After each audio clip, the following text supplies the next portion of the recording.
Jahmai coach told us he was trying to get a timeout there at the end. Just how did how did that sequence play out for you those last 3.8 seconds? It was funny. I usually look over at coach to see like what he wants. So we get into our little, ladder drill and ladder play, and he's like mouthing something to me, and I didn't know what it was. And so in my head, I said, "Oh, he wants me to shoot the ball, so I'm gonna shoot the ball." But he was really trying to say, if I catch it and I pass it up or I dribble it up, call a timeout. So right when I got the ball and I seen Z was denied, I'm like, "Oh yeah, I'm shooting this." So I was just feeling good. I felt like I was gonna hit the shot, and that's what happened. It's like you weren't in that much of a hurry. How did you not look rushed? It's funny because after every shoot around, JG knows this. After every shoot around, I'll get Felix, and at the end, I'll just have him guard me from like where I shot the ball. And so I usually, miss or I'll make it on Felix. But today, I just imagined Felix was in front of me and I hit the shot. So. Guys, for both of you, when you're in a game like that where just for so much of the game it feels like it's just one of those tough days where shots that you want aren't going in, calls that you want you're not getting, you're staying behind, the other team's making plays.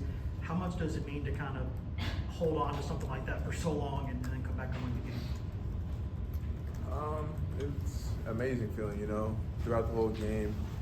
We knew what we were getting into. We knew that was going to come down to a one possession game.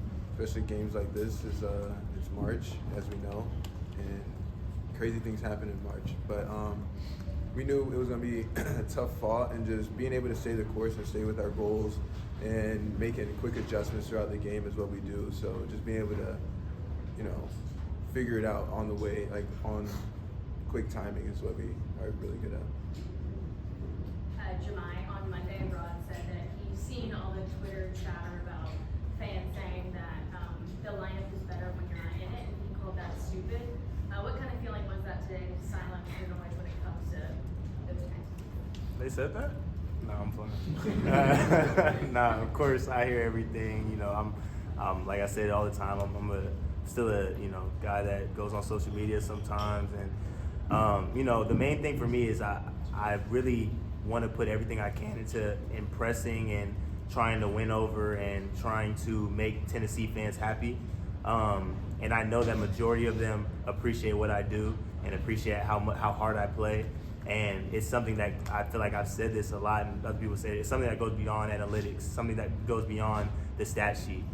Those extra possessions are plays that I always make. And I think it's a big thing for guys to see that, for guys to trust their eyes and to not just trust analytics all the time, because you can find whatever stat you want in order to have your opinion on it. And I think that's the main thing that goes into analytics. But they know who I am. They know how hard I play. They know what I do to create other possessions, create shots for others, create shots for myself. I've always thought of myself as a culture changer and a culture enhancer. And ever since I came here, I feel like I've enhanced the culture into something even better. And that's something that I feel like I've been able to do ever since I was young to high school to now. And I want to be able to continue to do the rest of my career. Now you mentioned stealing extra possessions. Well, walk us through that offensive rebound on Chaz's free throw, and how did you kind of calm yourself down before those free throws? It's definitely one of those things that I feel like, when you're a regular fan of basketball, everybody loves the 6-point run that a guy goes on when they hit a step back jumper or they hit a fadeaway three, or, runs they go on by themselves when it comes to scoring the ball. How I am is I'm going to get extra possessions and go on a run with, getting that offensive foul on them, hitting 2 free throws, getting a tie-up, getting a 5-second call, coming down and hitting the shot. Those are the type of things that I feel like I do and getting those extra possessions on how I create movement and how I create runs for our team. And like we were talking about, I think those are possessions that go overlooked. But I told myself that it's a shot I practice all the time. I practice free throws every day. And now I'm a confident shooter. I'm a confident player, and I'm going to knock them down. So it was, it's practice. Reese, Emily, David. Jahmai, quick two-parter. The rebound, what did you do to grab that board in a situation where you're being pinched? Well, when it got up, usually you're talking about the Chaz free throw? Yes. Yeah, usually, Chaz is on the free throw line, you feel like he's gonna make it. But I decided to go in. I know that I'm a hard guy to box out. I feel like nobody plays harder than me.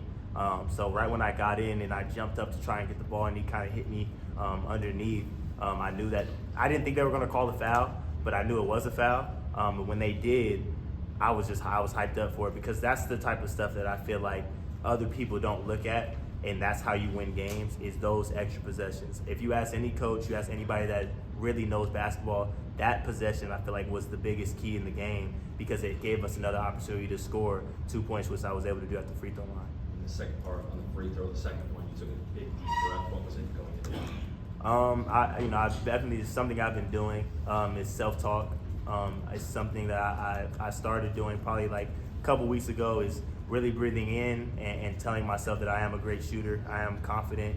I am whatever I need to be at that moment. And I told myself that I'm a great free throw shooter, and that's what the results were. So just kind of breathing in, calming myself down. I'm a very energetic player. I'm very amped up, but really relaxing, taking in the moment, and just doing what I practice all the time. Jahmai, before that last play happened, Rick said he had other coaches in his ear saying pretty much like, do you want to go big for this last play? But he said, no, I want Shaq out there on the floor. What does that mean to just have your coach have so much faith and belief in you to, make that shot? He knows I'm gonna do whatever I can to win this game. He knows that through experience that I've been put in a lot of positions to win games, whether that's playing different positions, whether that's guarding different guys, whether that's being in a different role. I feel like he knows that I'm going to be able to figure it out. And I think at that time I was. It was times where I was playing the floor and they had big lineups in where I had to rebound, and that was my main focus.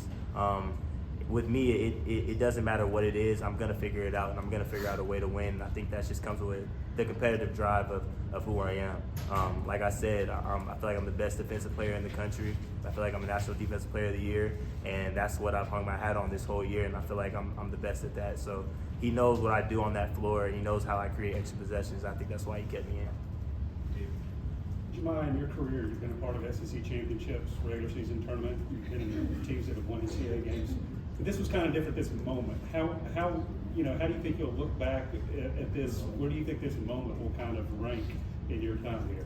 I think it's one of those games where you'll never forget, and it's definitely one of those games where I hope sticks with Tennessee history forever. I hope it's something that remains in fans' hearts. Seeing the effort, seeing the impact that I was able to leave on the floor, not for me, but for the team and for the fans, and to go out there. I do everything I can for them, and I think, and I'm hoping this is something that will be remembered forever with Tennessee basketball. Grant and Ryan. Jordan, Alabama got up 9 there in the second half. It feels like you guys kind of slowed it down and steadied yourself. What's the conversations like on the floor in that moment when y'all are trying to go for it? It's funny. I don't remember being up by 9. In the huddles, we don't really look at the score. We just chip away. Like, we know what we got to do, what we're not doing well. We understand, like, if we won or lost to 4 minutes, but we just stick with the game plan, is keep attacking, keep getting stops, and getting out and playing a little more fast, and just doing what we do. And when we stick to the script and do what we do and do what we practice every single day, we're gonna be fine. One of 80's threes. Jahmai, how significant was what Jordan gave you offensively, especially when Zakai was down that foul trouble in the first half? Boy, he's cold, bruh. He's cold. I mean, I guard him all the time in practice. I tell people this all the time, that he doesn't get the credit as a scorer as he should get. He's one of those guys that can run off 6-8 points straight, and you really can't do nothing by it. He's a 3-level scorer. He can score at the 3, he can score in the mid-range, he can get to the rim, he can draw fouls. He's just one of those players that is hard to game plan for. And so when he went on that run, it was a couple times I was like, dang, that's a tough shot, and it went in. So I was like, okay, we're giving JG the ball now. But we're confident in his abilities. We know how much he works. He works just as hard as anybody on the team. And he knows how much he puts into his game, but we believe in him just as much as he believes in himself. And I think when he had the ball and he had it going, Chaz knew, Z knew, I knew that we were going to get JG the ball, and I think he was able to create and keep us into the game, towards the end. Last three, Camille, Wes, and Reese. Jordan, how special was it for you guys to celebrate Jahmai, a guy that doesn't always get the praise, but I'm sure it felt like that moment that, okay, finally, the credit that he deserves. It's amazing because, you know, not many people know Shaq put in a ton of work over the summer, and just seeing it all pay off and just like him make that last shot, just feel like a weight lift off his shoulders. You see Shaq just staring into the crowd. It's just amazing, and it's just a surreal moment. And you know, just seeing him enjoy every single bit of it is just something amazing because this is every kid's dream. You know, rivalry game Saturday. You got Dick Vitale commentating the game, and you hit a game winner. Yeah, it's something amazing. So I'm just excited for him and just being able to, you know, live out one of his dreams. Jordan, the way that role that you have when Zakai, the rare times when he's in foul trouble and he's not able to stay on the floor for his normal, whatever, 36 minutes, how much more comfortable are you in that role than maybe you would have been in the past? And what was your confidence level, you know, in a situation like that, running the point going into the season? You know, now I became more comfortable and I feel more ready than ever this year because I go against him every single day in practice, and just being able to battle with him since April last year.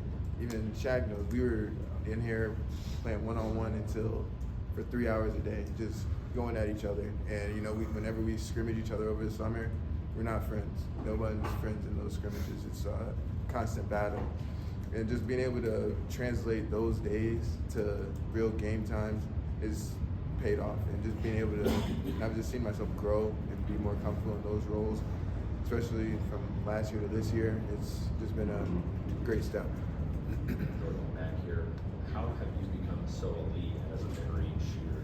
That's usually a shot that you don't take unless you're really efficient. My dad always told me that was the best shot I had. So, and I always repped it ever since I was a little kid, and just been able to, you know, develop my game to where I can get to it different ways and different kind of footwork. And it doesn't matter like if it's off the catch, off the dribble, off a ball screen, just being able to get to my spot. And as I've developed my game, that's the biggest key. Getting to my spots and raising up and shooting I'm comfortable with that. Thanks, everyone. Thanks, guys.